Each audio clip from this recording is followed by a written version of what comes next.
Hi all, welcome to mini vlog. మీలో ఎంతమంది పిల్లల్ని చూసుకోవడం ఈజీ అని ఎంతమంది అనుకుంటున్నారో కమెంట్ చేయండి.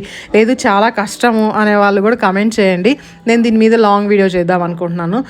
అంటే వాళ్ళని అర్థం చేసుకున్నాం అనుకోండి, చాలా ఈజీ చూసుకోవడము.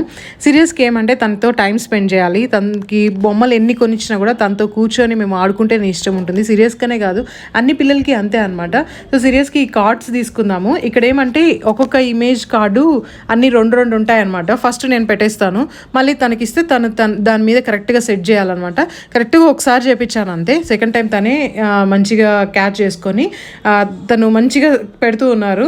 తను ఇలాంటి గేమ్స్ ఏమైనా ఆడిపిస్తున్నాను, పిల్లలు ఏదో ఒకటి నేర్చుకుంటారు, ప్లస్ ఏంటంటే వాళ్ళు ఎంగేజ్ అవుతారు. ఇంకా గేమ్స్ ఆడిపిస్తూ నేను సైరస్ది లైవ్ సీసీటీవీ చూసుకుంటూ ఉంటాను అనమాట. మధ్యలో ఒకే గేమ్ అన్నా బోర్ కొడుతుంది. నేను 1 వీక్కి వాళ్ళు అంటే సీరియస్గా ఏమేమి గేమ్ ఆడిపించాలి అని ముందుగానే ప్లాన్ చేసేసుకుంటాను. సో బాగా ఆడిపించేసరికి నిద్రపోతారు. సీరియస్ నిద్రపోయేసరికి నెక్స్ట్ ఇంకా సైరస్ వస్తూనే తను రాసుకోవడం అలా చేస్తూ ఉంటారు. ఈరోజు తినిపించేసాను. ఈవినింగ్ కొంచెం అలా స్వప్న బుక్ హౌస్కి వెళ్ళాం అనమాట. ఫైల్ తీసుకుందాము అనేసి వెళ్ళాము, లేదా ఏదన్నా పౌచెస్ అలా ఏమన్నా కావాలి అనేసి చూసాను. ఇదేమో నాకు మళ్ళీ నచ్చలేదు, అక్కడ పెట్టేసి నార్మల్ తీసుకున్నాను. బుక్స్ అయితే చాలా మంచి కలెక్షన్ ఉన్నాయి. అవి చూస్తేనే మనకి ఏదో ఒకటి రాయాలి అనిపిస్తూ ఉంటుంది. అంత మంచి బుక్స్ ఉన్నాయన్నమాట. ఇంకా కొన్ని తీసుకుందాము. సైరస్ ఏదో ఇక్కడ చూసి తను ఏదో బుక్ తీసుకున్నారు.